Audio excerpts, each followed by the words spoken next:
Nagrereklamo ang ilang mga residente sa West Tabacal Region sa Cauayan City dahil sa hindi umano magandang kalidad ng tubig na isinusupply ng Cauayan City Water District.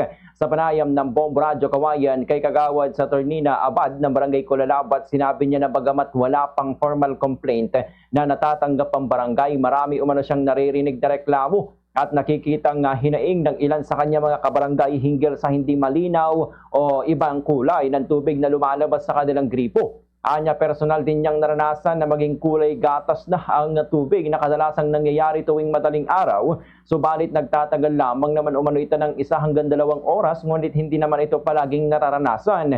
May mga nababanggitin anyang ilang mga residente na nagiging kulay cream ang kanilang puting damit kapag naglalaba. Gayunman, nauunawaan naman nito kung bakit minsan ay nagkakaroon ng amoy chlorine dahil sa posibleng bahagi ito ng paglilinis o maintenance ng water system.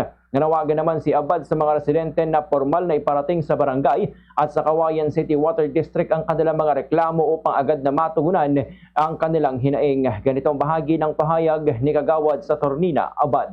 Nagado-DJ agreklamo lalo na sa Facebook. Makita ko naman yung mga pangalan sa Facebook, especially dito sa Kulalabat na anamit na ito yun na kasla gatas na ito danom kasi ay ipopos na dyan diba. Pero sa akin naman naranasan ko na yun na minsan madaling araw makita ko yun. Parang gatas talaga. Pero pag medyo kan na, pumintas medyo danumnukan. Siguro tinarimaan damanin kasi ay.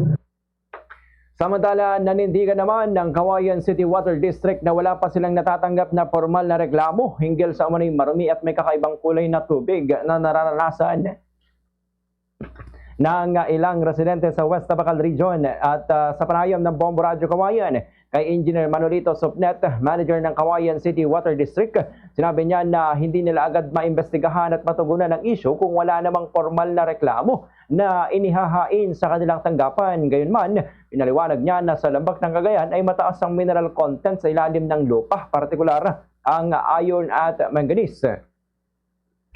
Dahilan nito upang minsan-minsan ay nagkakaroon ng pagbabago sa kulay ng tubig. Ayon sa kanya, naglaan na ng pondo ang Water District para sa filtration system sa mga lugar tulad ng Barangay Kulalabat at Dabura, at nagsasagawa rin sila ng regular na paglilinis ng mga tangke at mga linya ng tubig upang mapabuti ang kalidad nito. Isa rin sa mga posibleng dahilan ang ng panlalabo o discoloration ng tubig ay ang mga brownouts. Anya, ang ilang bahagi ng kanilang linya ay gumagamit ng GI at BI pipes na corrosive o madaling kalawangin. Kapag nawala ng supply ng tubig dahil sa brownout, nagkakaroon ng oxidation sa loob ng mga tubo na nagdudulot ng build-up ng kalawang. Sinabi niya na kapag bumalik ang kuryente at tumaas muli ang pressure ng tubig, maaring sumama ang sumama ang naipong kalawang sa daloy ng tubig at magdulot ng turbidity o paglalabo nito. Muli namang nanawagan ng Cauayan City Water District sa kanilang mga concessionaires na direktang maghain ng reklamo sa kanilang tanggapan upang agad na matugunan ng anumang suliranin sa supply at kalidad ng tubig. Ganito ang bahagi ng pahayag ni Engineer Manolito Supnet. Wala pa naman pong formal na complaint dito sa ating opisina regarding dun sa claim nila na marumi yung tubig natin. Dahil nga siguro wala naman pong pumupunta dito kaya hindi po natin na-address kung ano po yung mga concerns nila.